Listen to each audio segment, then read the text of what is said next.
Shalom, brothers and sisters. So, if you still don't believe it and you've watched my video on blessings and curses where I detailed historical evidence for America, go back and have a look at that video and see all the facts.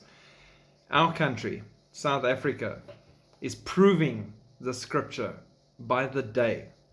Since our president has decided to divert attention from the corruption and crisis and chaos him and his people have created in this country, by focusing on Israel and Jerusalem, a stumbling block for all nations, and cursing Israel and standing against her and lodging a court case in the International Criminal Court against Israel, and working on getting the embassy, the Israeli embassy in South Africa, thrown out, and standing against everything Israel and Jewish, and supporting Palestine, Hamas, and all those things.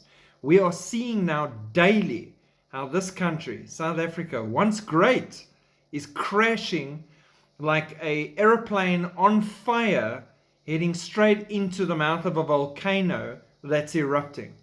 Daily, things are falling apart at the seams. Daily, they get worse. And that's besides the crippling load shedding with electricity that we're currently under, between 6 and 12 hours a day currently, and said to be getting worse. It's so bad that they lie about the level of load shedding we're on, because we're actually much worse off than they say we are. And that from a power utility that way back in the day, when we used to be friends with Israel, was named one of the best in the world. Now it can't keep the lights on, apparently. I say apparently because when the president needs to make a speech or have a party, or him and his people need to do something, or there's a rugby game, boom, no load shedding. Power works perfectly. The minute it's not there and the minute they don't need to do anything because they are covered, bang, the country's straight down the drain. Then our ports are in chaos. We're not receiving shipments, so that drives prices up, and chaos with receiving products. All of that is getting worse by the day. Infrastructure's collapsing. Here where I live and in various other places across the country now as well, no water, and the water gets switched off all the time. There are people living in the town where I live that have not had water for the last few months. They drive to neighbors that might have a little bit of water and collect water to take home, to brush their teeth and wash, so that they can work and have a normal life.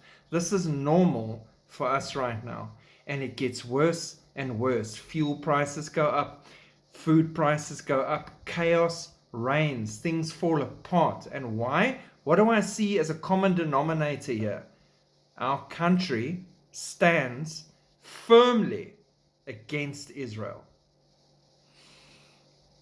Unwrap that any way you like.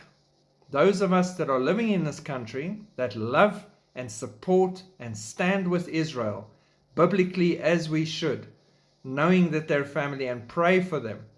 God takes care of us. God watches. God is with us. I've no doubt about that. We can survive all these things, and the rapture is around the corner. But this is proof of the pudding of how this works. Stand against them, curse them, work against them, and suddenly everything falls apart for you. Bless them, and you're blessed. It's biblical. Pray for Israel. Pray for the peace of Jerusalem. Shalom.